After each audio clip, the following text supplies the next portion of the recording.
that would you consider young adult literature? Get that in your head first. You got one, you say yours, and if you have one, just say it, because then it'll help us to all think if we're I candidates. have, Counting by Sentence. Counting by sentence. But, The Absolute True Diary of a Cartoon, Sherman Alexie. I did part of that. Okay, good. Any others that are coming to mind? Incredibly Loud and, or Extremely Loud and Incredibly Incredibly Close. Close. Oh, yeah. Mhm. 13 Reasons Why. 13, yep, perfect. Any other ones? Coming to mind? Soul? Yeah. Is Soul young I don't adult? know that one. What is that? It is, I consider it young adult, but the themes are very adult. It's about a girl who is living somewhere in East Asia, and her family is very poor. The village is very poor, and her parents sell her essentially into this ring of prostitution, and she has to kind of figure her way out of this and like learn how to deal with it, and eventually she gets out of it.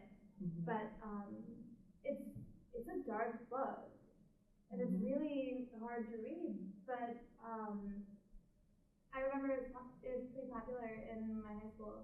Mhm. It sounds like it. It has the main character is of the age of high Yeah, school or yeah. yeah. I wonder. I don't know. I don't have to that one. I just think to look at it. Soul. Mhm.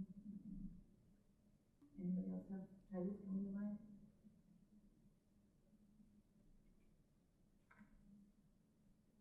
It's always hard. I'm sure. I mean, we can just open up the thing here and give us all kinds of titles. But just sort of try to think of some of these types of books. So The Fault in Our Stars. Anything by John Green. Most people have read something. Oh, Donbus. Any of the books that Donald was talking about, Choose Your Wonder Card, whatever, but if we think about books like that, would you say, if you think of books where this seems to fit, that it's, are those the books that we're thinking of? Sometimes that fourth bullet can be elements of a lot of young adult literature, but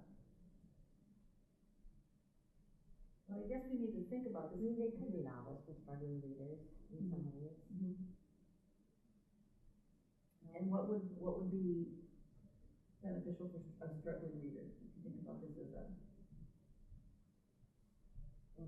I hope I understand the question, but Yeah, I feel sorry, like, I feel like typically these kind of books will have like just easier to read sentences and things like that. So, and it usually goes really quickly to read, so somebody who is struggling reading, I feel like it's kind of hard for them to like read 30 pages tonight, but if it's a little bit quicker of a read, reading 20 to 30 pages maybe is more doable. Right, and so perhaps like sentence complexity Yeah, so to make them feel more confident. might be a little simpler. You're not gonna get a sentence like Dickens in most of young adult literature. Unless it's really poorly written, and I'm not saying Dickens, but like if you get that kind of a really, really long sentence, it's phonetically fine with your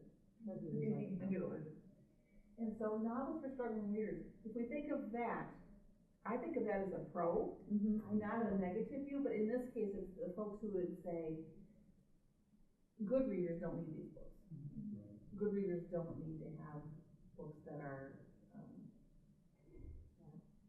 But it is good for good readers, I would say, because like usually you want them to also start thinking about writing, and this is the kind of writing that maybe they could start with, easier sentences to learn how to write. you're gonna have a mentor text and model. Yeah. I don't know if that makes sense.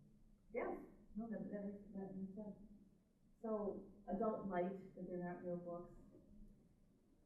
And it's kind of difficult, because I want you to think about your recent experience in high school settings, for example.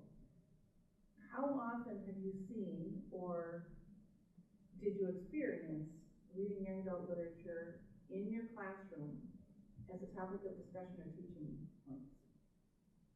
Do you have any recollection? I was just gonna say, from my recollection, a lot of what we mentioned as not young adult literature, that might seem like it because there's young protagonists, was what was